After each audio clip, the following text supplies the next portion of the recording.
श्रीपुरुषोत्तममाहात्म्यं श्रीकृष्ण उवाच शृणु राधे प्रवक्ष्यामि ज्ञानमाध्यात्मिकं परं यच्छ्रुत्वा हालिको मूर्खः सद्यो भवति पण्डितः चात्याहं जगतां स्वामी किं रुक्मिण्यादियोषितां कार्यकारणरूपोऽहं व्यक्तो राधे पृथक् पृथक्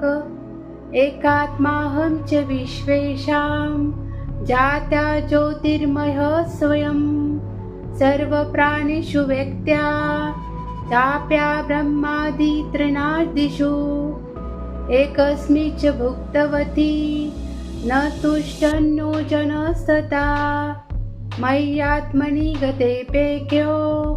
मृतोऽप्यन्यः सुजीवति जात्याहं कृष्णरूपस्य परिपूर्णतमः स्वयं गोलोके गोकुले रम्ये क्षेत्रे वृन्दावने वने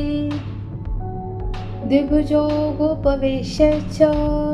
स्वयं राधापतिः शिशु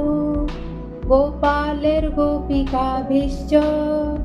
सहितः कामधेनुभिः चतुर्भुजोऽपि वैकुण्ठे द्विधा रूपः सनातनः लक्ष्मी सरस्वती कान्तः सततं शान्तविग्रहः यन्मानसि सिन्धुकन्या मर्त्यलक्ष्मीपतिर्भुवि श्वेतद्वीपे च क्षीरोदे तत्रापि च चतुर्भुजः अहं नारायण ऋषि च नरो धर्मः सनातनः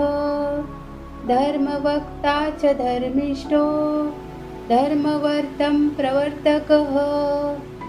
शान्तिर्लक्ष्मी स्वरूपा च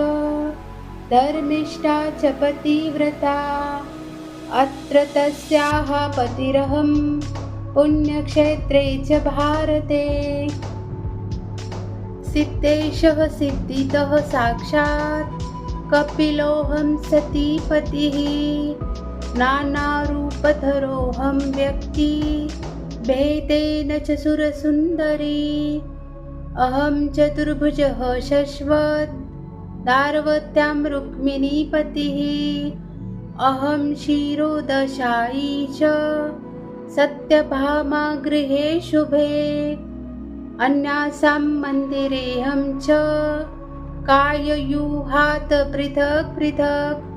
अहं नारायण ऋषि च फाल्गुनस्य सारथिः स नरऋषि धर्मपुत्रो मदंशो बलवान् भुवि तपसाराधितस्तेन सारथेऽहं च पुष्करे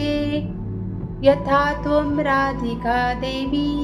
गोलोके गोकुले तथा वैकुण्ठे च महालक्ष्मीर्भवती च सरस्वती भवती मर्त्यलक्ष्मी च शान्तिर्लक्ष्मी स्वरूपिणी कपिलस्य प्रिया कान्ता भारते भारती तथा त्वं सीता मिथिलायां च स्वच्छाया द्रौपदी सती द्वारवत्यां महालक्ष्मी भवती रुक्मिणी सती पञ्चानां पाण्डवानां च भवती कलया प्रिया रावणेन हता त्वं च रामस्य कामनी नानारूपा यथा त्वं च छायया कलया सती नानारूपस्तथाहं च स्वांशेन कलया तथा परिपूर्णतमोऽहं च परमात्मा परात्परः इति ते कथितं सर्वम् आध्यात्मिकमिदं सति राधे सर्वापराधं मे क्षमस्व परमेश्वरी